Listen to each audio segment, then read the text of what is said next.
melakukan pengambilan sampling.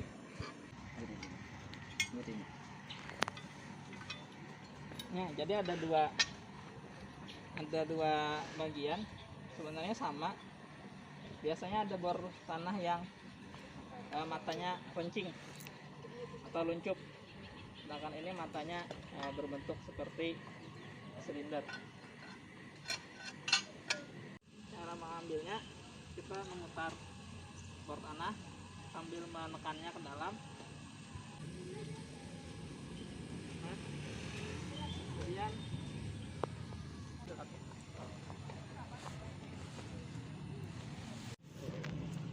jadi hasil dari pemboran tanah tadi, kita mendapatkan tanah di area zona perakaran.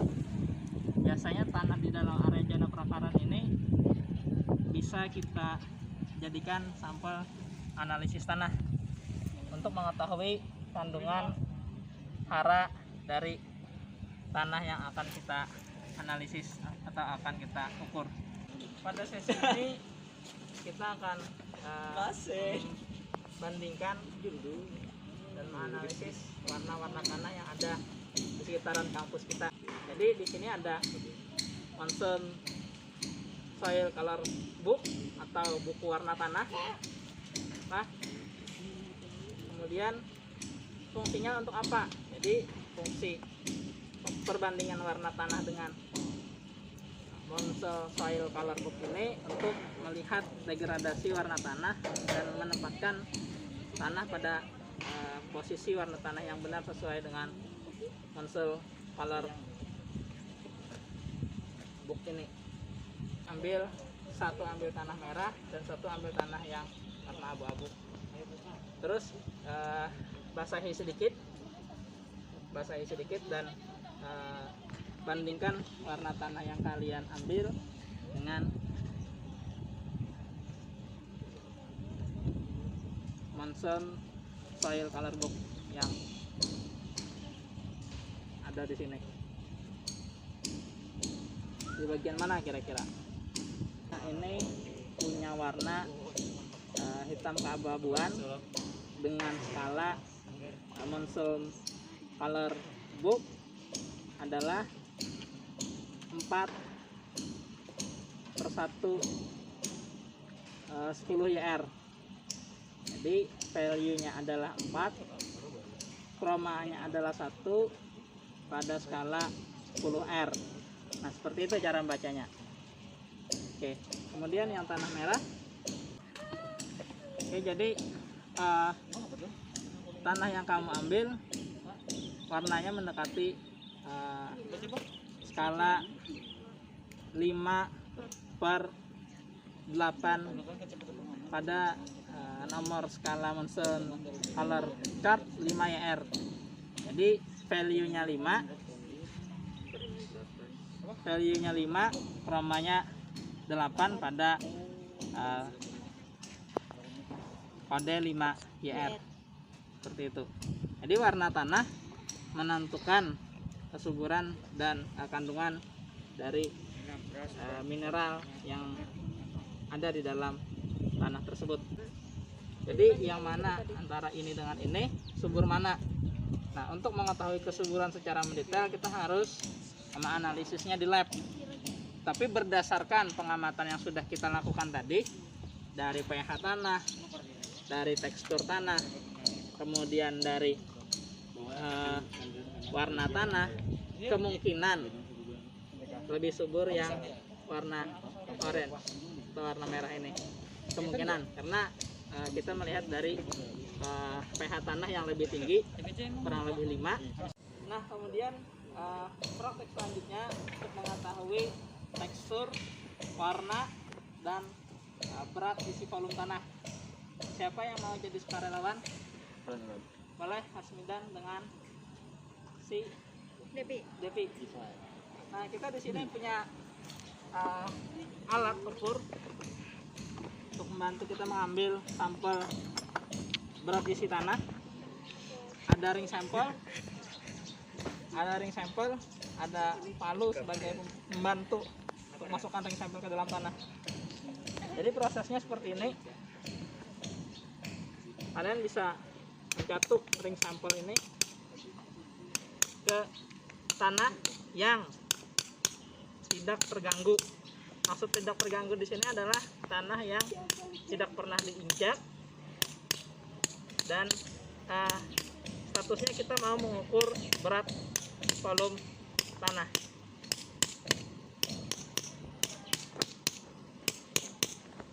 Fungsinya apa berat volume tanah? Nah, jadi berat volume tanah ini atau yang dikenal dengan bulk density biasanya untuk memperhitungkan bagaimana kegiatan penakaran ketika tanah tersebut ditanami oleh akar tanaman. Jadi bagaimana kondisi akar tanaman pada tanah tersebut yang nilai density-nya kita ambil ring sampelnya dengan mengungkit tanah tersebut menggunakan benda tajam atau parang. Oke. Nah, kemudian kita bersihkan, kita potong dari ujungnya ini. Nah, ini dilakukan untuk apa? Untuk mengetahui tingkat kepadatan dari tanah yang akan kita tanami. Kemudian bisa kita tutup menggunakan tutup ring sampel. Nah, dan tanah ini bisa kita bawa ke lab untuk dianalisis menggunakan metode gravimetri. Jadi tanah dengan ring sampel ini kita timbang, kemudian kita catat hasil timbangan tersebut, kemudian kita masukkan ke dalam oven bersuhu kurang lebih 107 sampai 110 derajat Celcius selama 3 kali 24 jam atau 3 hari. Kemudian setelah keluar dari oven kita timbang lagi dan kita formulasikan menggunakan rumus bulk density. Nah, rumus bulk density bisa kalian lihat di Google Classroom yang sudah Bapak upload dan Bapak sediakan untuk menjadi bahan bacaan atau referensi kalian. Setelah ini selesai dibersihkan, kemudian masuk ke dalam analisis lab, kemudian ditimbang dulu. Habis ditimbang, tahuan beratnya berapa, kemudian berat ringnya berapa, kemudian dicatat, ditulis, kemudian ring beserta tanahnya tadi dimasukkan ke dalam oven. Di oven selama 3 hari atau 3 kali 24 jam dengan suhu kurang lebih 100 sampai 110 derajat Celcius. Pengompanan untuk apa? Pengompanan untuk mengurangi atau meniadakan kadar air yang ada di dalam tanah. Jadi sekiranya kadar air tidak terhitung sebagai berat yang ada di tanah. Jadi dari situ ketahuan kerapatan berat tanahnya ini berapa sih.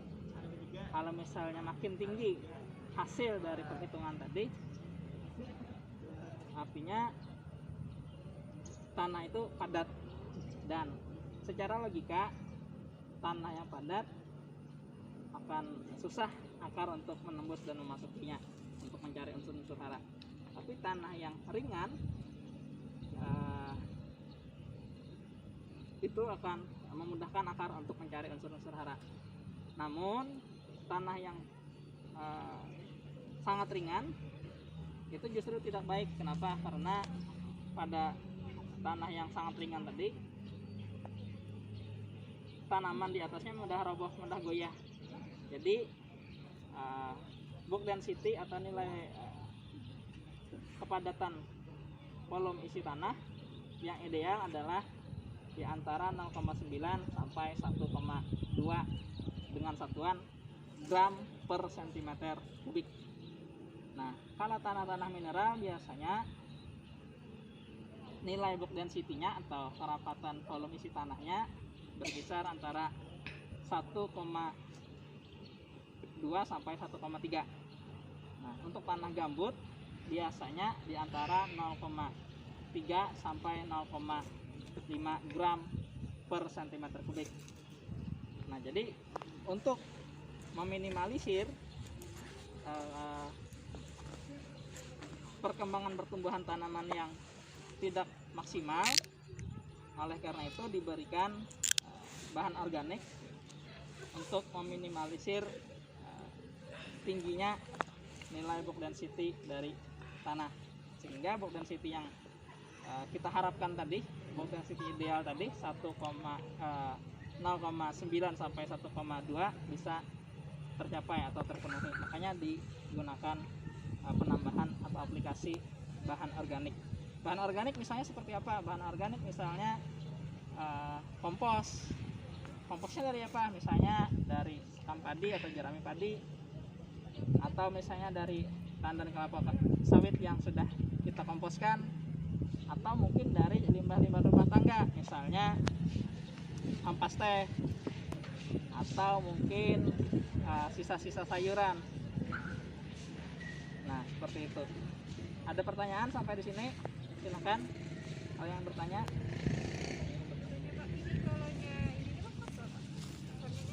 Kenapa bertanya? Ini maksudnya pasrah untuk tanam karena kada terlalu ringan dan kada terlalu padat.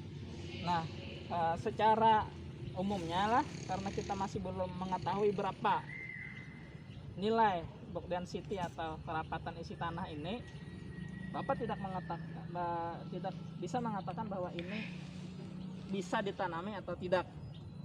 Tapi kalau melihat sekilas dari apa yang kita lakukan pada kegiatan ini, kayaknya ini tanahnya berat.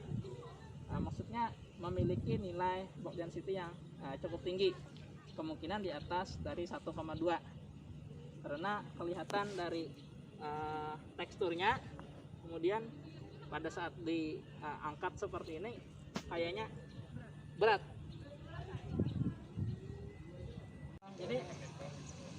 Jadi setelah kita mengambil tanah di dalam area perakaran atau dalam perakaran, kita misalnya ingin menganalisis pH tanah di lapangan, kita bisa mengambil tanah di zona perakaran lah, zona perakaran kurang lebih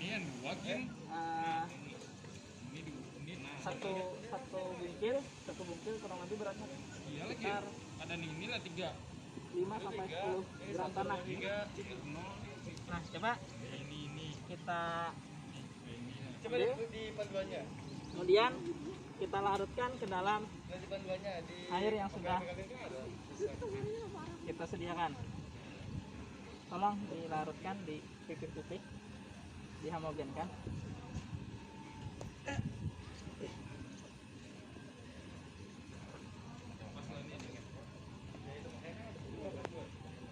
Sudah. Oke. Nah, kemudian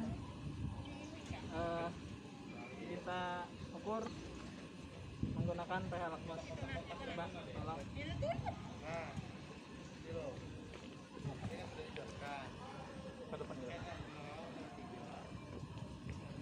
Kalian bisa melihat juga sambil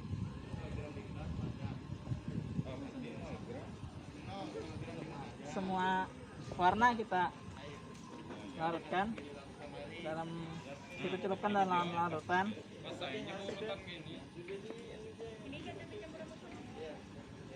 Kurang lebih selama 1 menit. Sudah?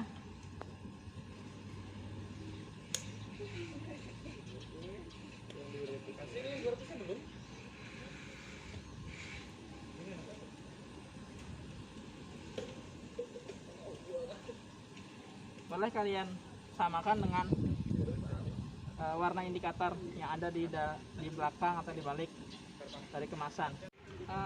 Dari hasil kerja kita tadi, maka diperoleh warna berdasarkan warna indikator ini pada skala 4 pH indikator lakmus. Jadi tanah yang kita ambil tadi berwarna agak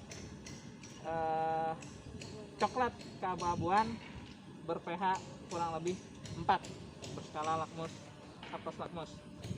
Nah,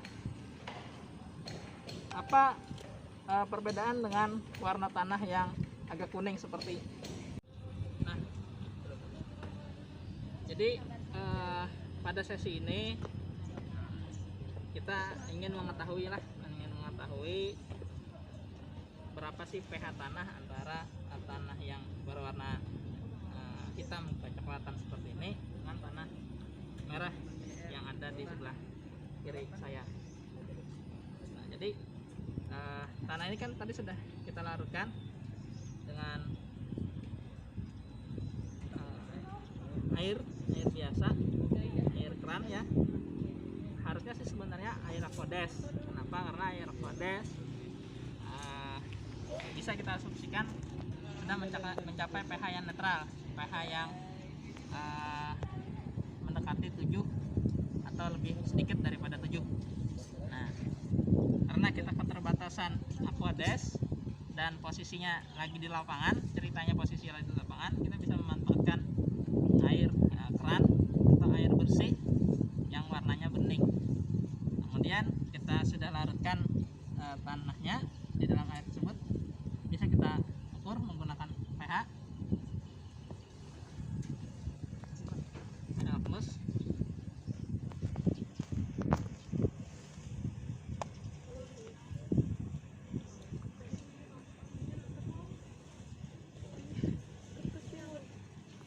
Nah, setelah kurang lebih 1 menit baru kita lihat berapa pH-nya.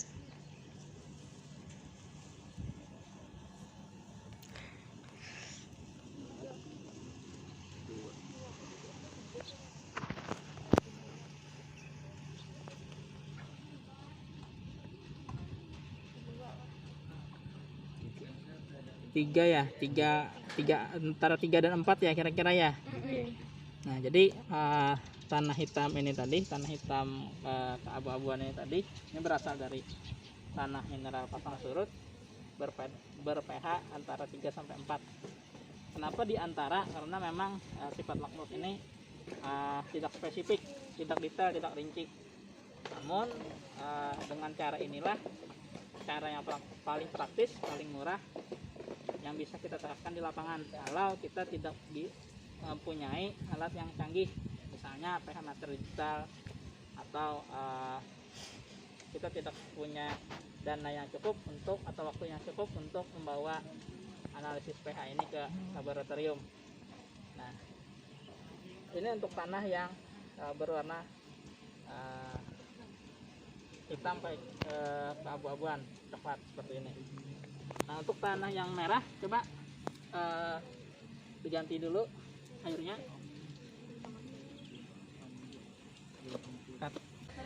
Nah, ini untuk tanah warna hitam keabu-abuan sudah kita coba tadi pH tanah berapa.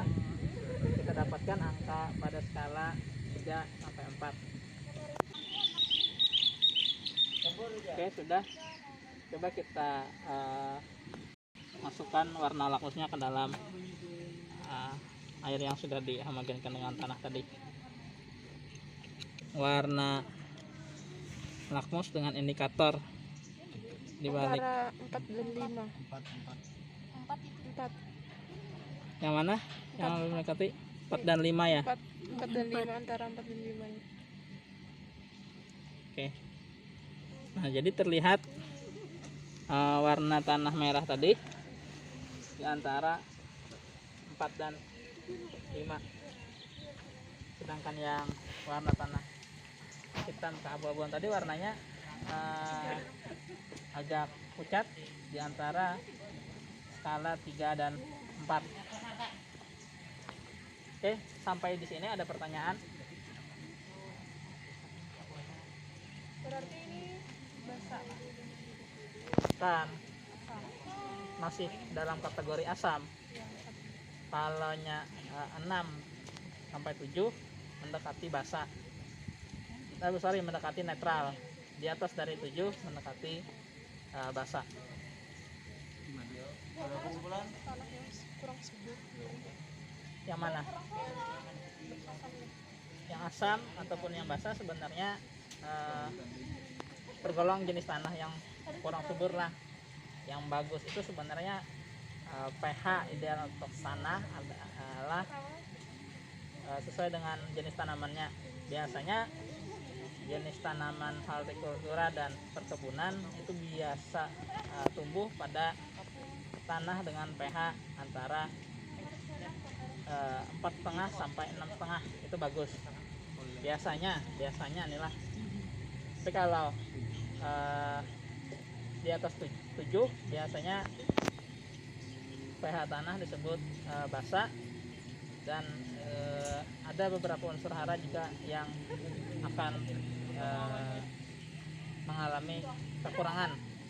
Jadi secara umum pH masam ataupun pH basah mempunyai plus minus bagi tanaman, dampak positif dan dampak negatif bagi tanaman. Misalnya pH asam, tanaman cenderung kekurangan unsur hara makro, sedangkan pH basah justru tanaman cenderung kekurangan unsur hara mikro. Jadi yang bagus itu yang sedang-sedang ya. Diantara yang sedang tersebut yang biasa kita temukan dan biasa tanaman itu tumbuh dengan optimal di antara pH 4,5 sampai dengan 6,5, itu yang optimal. Lagi-lagi tergantung dari jenis tanamannya, apakah tanaman tersebut tahan terhadap kemasaman atau tidak tahan terhadap kemasaman. Kalau tahan terhadap kemasaman, dia masih bisa tumbuh secara optimal, sedangkan kalau dia tidak tahan dengan kemasaman, dia akan tumbuh kerdil dan tidak optimal. Misalnya contoh jenis tanaman yang cukup tahan terhadap kemasaman adalah jenis tanaman padi siam, padi lokal siam. Nah, padi lokal siam biasa kita budidayakan di Kalimantan Selatan adalah siam unus, siam mayang. Nah, dia tahan terhadap cekaman kemasaman tanah.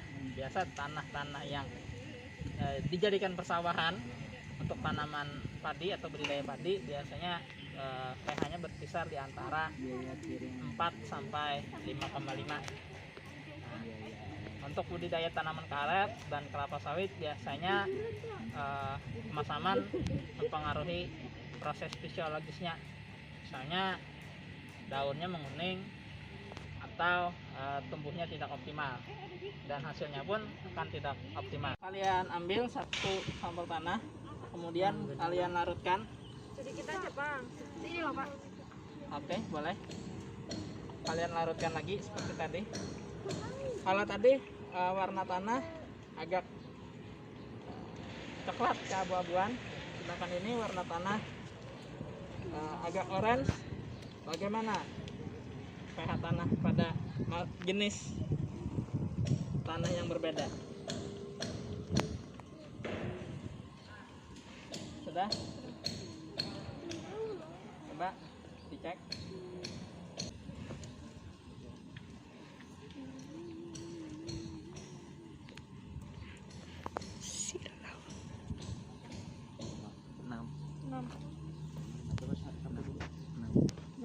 Berapa pH-nya? 6 pak, 6. Coba bersih. 6 ya?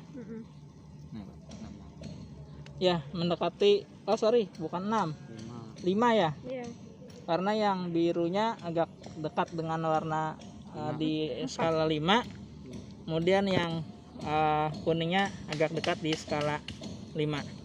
Nah, jadi kelihatan perbedaan jenis tanah akan menentukan perbedaan dari pH tanah. Jadi tanah yang kita ambil permulaan tadi skala pH-nya adalah 4, karena itu berasal dari tanah di lahan rawa pasang surut. Sedangkan yang kita ambil kemudian adalah tanah berwarna merah keorenan, warna orange, yang diambil dari daerah pegunungan di Banjarbaru, Kalimantan Selatan. Jenis tanahnya PMK fosfolik merah kuning dengan pH kurang lebih 5. Pada sesi ini kita akan menentukan tekstur dari tanah. Jadi penentuan tekstur tanah yang kita akan ambil metodenya menggunakan tekstur perasa. Jadi nanti ada rasanya agak lembut, rasanya agak kasar, dan rasanya sangat kasar. Nah, dari rasa tersebut kita bisa menentukan apakah dia dominasi pasir, apakah dia dominasi lempung, atau dia dominasi dari liat. Coba silahkan kalian ambil sedikit dari tanah, sedikit saja, kemudian kayak kalian pipil-pipil menggunakan air seperti ini. Kemudian kalian rasakan seperti ini.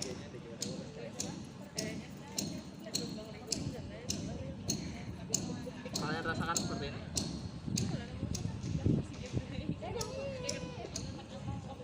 Kalau belum basah, dibasahi lagi.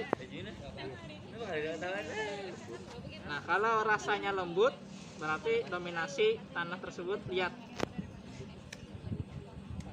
Tapi kalau agak kasar, dominasi tanah kalian yang kalian rasakan adalah pasir. Tapi kalau lebih kasar lagi, mungkin dominasi tanah kalian adalah tanah pasir berbatu. Batunya banyak, berarti dominasinya pasir berbatu. Nah, seperti itu. Apa rasanya? Lembut, Pak. Lembut ya? Lihat. Kalian boleh coba lihat di sini. Jadi hasil dari pengamatan secara indera perasa dari teman-teman bahwa tanah yang kita ambil tadi didominasi oleh liat, terbukti dari kelembutan dari tekstur yang kita rasakan menggunakan telapak tangan. Pada sesi kali ini kita akan melihat dan mencoba menganalisis warna tanah antara tanah PMK fosfolik merah kuning, tanah yang merah-merah seperti ini, dengan tanah berwarna hitam kelabu seperti ini. Nah, coba dua di antara kalian mengambil bagian dari tanah merah dan tanah hitam kelabu. Nanti kita cocokkan dengan warna tanah yang ada di soil Munsell soil color chart.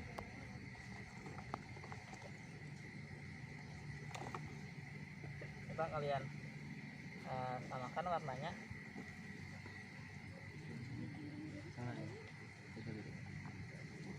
Tapi sebelumnya tanahnya sudah sedikit kalian basahi tadilah.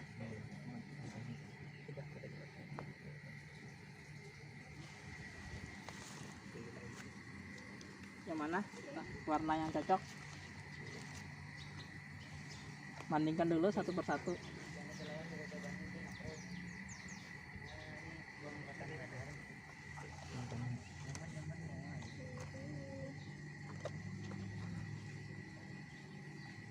Cocok nih? Bukan? Beda. Yang mana yang cocok? Yang sini, Pak. Yang sini. Ya, itu dia. Cocok, Pak. Ini lah. Ini.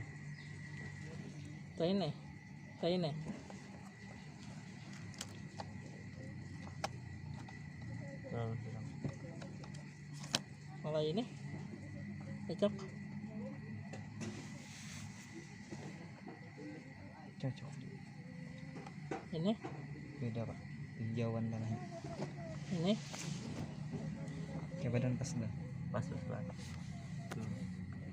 Apa namanya, Pak? oke. Jadi tanah hitam agak kelabu seperti ini berkode 3/1 pada skala 10 YR.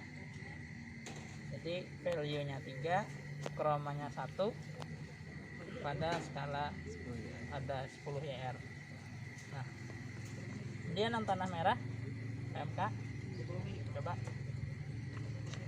Biasanya makin cerah warnanya itu makin di depan lah ininya skala kodenya. Kira yang mana? Terlalu kan. Terlalu.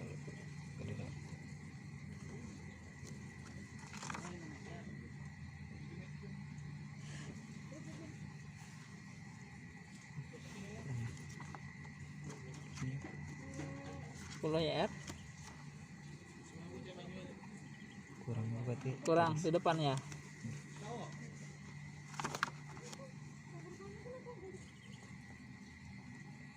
Yang mendekati mungkin kayaknya ini deh, atau ini Iya. ini ya, yang ini apa yang ini, Ini Pak. atau yang ini? Oh, ini nah Pak. Ini Pak. Ini.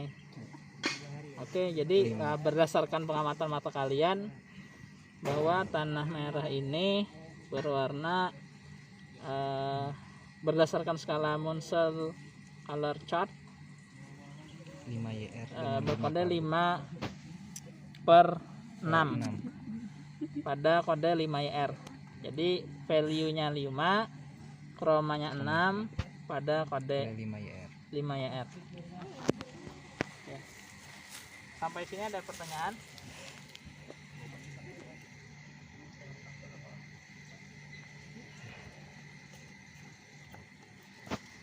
Misalnya Pak, ini 5 YR, ada 10 YR.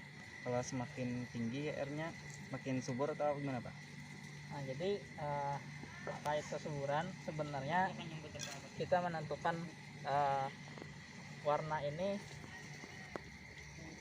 menentukan karakter fisik dari tanah. Jadi warna adalah sebuah karakteristik dari tanah.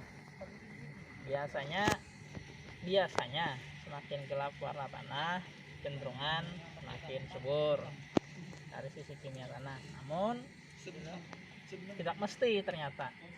Nah, teori tadi hanya berlaku pada tanah-tanah humus. Biasanya tanah humus hitam, makin hitam dia makin subur, makin hancur. Nah, sedangkan ini ada tanah mineral. Jadi tanah mineral sebenarnya hubungan dengan warna sebagai karakter fisika tanah adalah bagaimana dia mampu menyerap dan mempertahankan air dalam tanah. Jadi tidak mesti pada tanah mineral itu makin dia hitam makin subur, atau makin dia merah makin tidak subur. Beda hanya dengan tanah humus atau tanah organik. Mungkin bisa kita ambil teori bahwa tanah yang hitam tanah yang subur pada tanah humus. Tapi kalau tanah mineral biasanya kapasitasnya menyimpan air. Jadi biasanya kalau tanah yang agak hitam, dia secara penyerapan dari radiasi matahari dia akan mudah menyerap sinar matahari, dan biasanya akan mudah menyimpan air dalam tanah tersebut. Sedangkan tanah yang agak merah biasanya sinar matahari cenderung cepat diserap dan kadar air pun mudah cepat hilang, seperti itu. Penelitian yang pertama, kita harus mengenali dulu pertumbuhan dan perkembangan tanaman. Jadi pertumbuhan itu apa, perkembangan itu apa. Ada yang bisa memberikan gambaran apa itu pertumbuhan? Oke, si Anita. Kalau pertumbuhan tuh kayaknya tumbuh ke atas, kalau berkembang tuh tumbuh ke samping, Pak. Ada lagi pendapat lain selain Anita? Sama Dani? Kalau pertumbuhan misalkan dari tunas sampai tumbuh jadi tinggi. Kalau berkembang tuh sudah tinggi, cuman kayak berkembang buah berkembang. Oke. Ada lagi? Kalau berkembang sudah pasti Anissa? kalau berkembang sudah pasti tumbuh, tapi kalau pertumbuhan belum Tentu berkembang. Oke. Nah, jadi secara singkat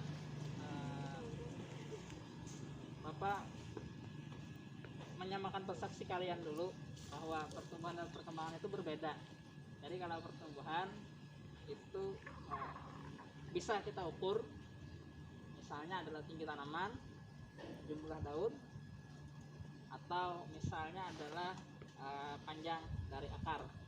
Itu adalah pertumbuhan dari tanaman. Sedangkan perkembangan adalah sesuatu nampak fisik yang dalam tanda kutip tidak bisa kita ukur. Misalnya adalah pembungaan, misalnya adalah proses pembuahan, misalnya adalah proses pembentukan buah yang telah terjadi penyerbukan antara benang sari dan kepala petik. Nah, seperti itu. Nah, jadi coba kita lihat ke belakang. Di belakang ada beberapa tanaman yang bisa kita ukur pertumbuhannya, namun belum bisa kita ukur perkembangannya. Masuk, silakan. Nah, di sini ada tanaman padi. Abu-abu tuh apa lagi merah biru. Nah, di sini ada tanaman padi yang bisa kita ukur pertumbuhannya. Misalnya contoh mengukur tinggi dari tanaman padi, misalnya seperti ini. Kita lingkup tanamannya, kemudian kita bentangkan meteran dari atas dari bawah sampai ke atas.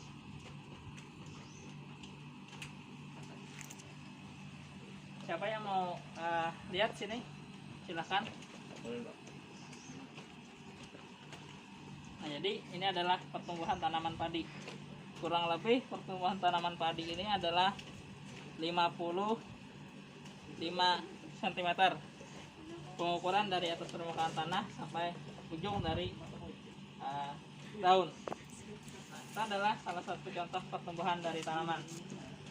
Kemudian contoh pertumbuhan lainnya misalnya ada tanaman karet. Nah, dari tanaman karet ini kita lihat ada berapa daun, coba dihitung. Yang ini Anita berapa deh?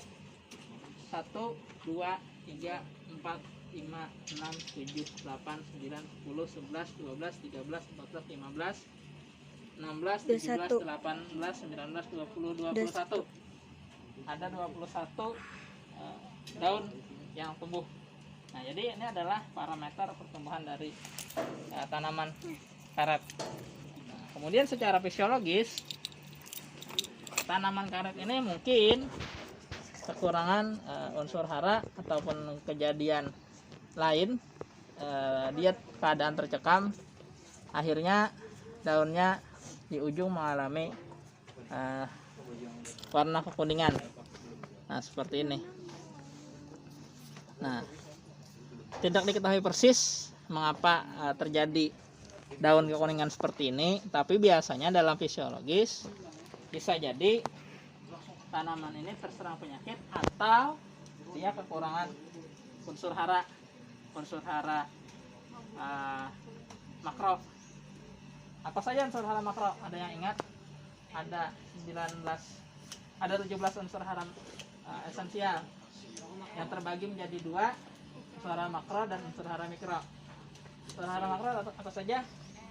N, P, K, Mg, Ca, O. N itu apa? Nitrogen. P, fosfor.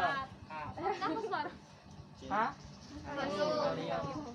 Ca, Kalsium, Mg, magnesium, O, oksigen, H, hidrogen, S. sulfur. Oke, jadi ada berapa tadi? 8 ya? 8 unsur hara mikro dan sisanya unsur hara mikro. Salah diantaranya adalah Fe. Apa Fe? Kemudian Zn apa? Zinc. kemudian ada beberapa lagi unsur hara mikro lainnya, misalnya MO molybdenum dan MN mangan, seperti itu. Nanti sisanya bisa kalian pelajari di Google Classroom yang Bapak sudah berikan materinya di Google Classroom. Nah, jadi ini adalah bagian dari pertumbuhan. Nah, misalnya lagi adalah tanaman cabai yang baru kita tanam. Coba kita lihat ke sana.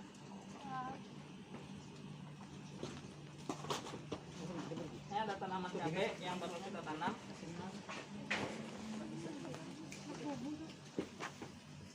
Nah, ini tanaman cabai yang baru kita tanam. Kemarin kalian tanam posisinya dalam bentuk biji benih. Kemudian setelah kurang lebih 6 hari kita semai, dia tumbuh daun dan tinggi tanaman kira-kira kurang lebih 3 sampai 5 cm. Nah, ini adalah proses pertumbuhan biji tanaman cabai. Nah, nanti setelah tumbuh, mungkin bisa nanti kita pindah tanam ke polybag besar untuk kita budidayakan, untuk kita lihat perkembangannya, untuk kita lihat pertumbuhannya, untuk kita lihat perkembangannya. Nah, dalam teknologi mempercepat pemecahan dormansi dari biji atau benih tersebut, bisa kita rendam dengan air, bisa kita keringkan, kemudian bisa kita dengan proses metode skarifikasi atau pelukaan pada biji, biasanya pada biji karet. Kita amplas atau kita lukai menggunakan pisau biji karet tersebut, baru kita tanam. Atau bisa juga biji atau benih tersebut kita rendam dengan air garam. Misalnya contoh dalam kearifan lokal masyarakat di daerah kita, masyarakat Banjar, biasanya gabah atau biji dari bulir-bulir padi itu direndam oleh masyarakat, direndam menggunakan air garam untuk menseleksi benih mana atau gabah mana yang bisa ditumbuhkan dan gabah mana yang dikategorikan sebagai benih hampa yang tidak bisa ditumbuhkan. Seperti itu. Ada pertanyaan?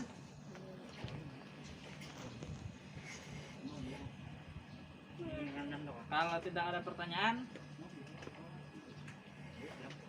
bisa kita akhiri perkuliahan hari ini, dan silahkan baca materi hari ini dan selanjutnya di LMS yang sudah Bapak siapkan, Learning Management System berbasis Google Classroom. Materi sudah diupload di sana dan silahkan kalian bisa pelajari, bisa baca. Dan sisanya nanti kita akan diskusi via WhatsApp ataupun via komentar di Google Classroom. Oke, terima kasih. Assalamualaikum warahmatullahi wabarakatuh. Waalaikumsalam warahmatullahi wabarakatuh.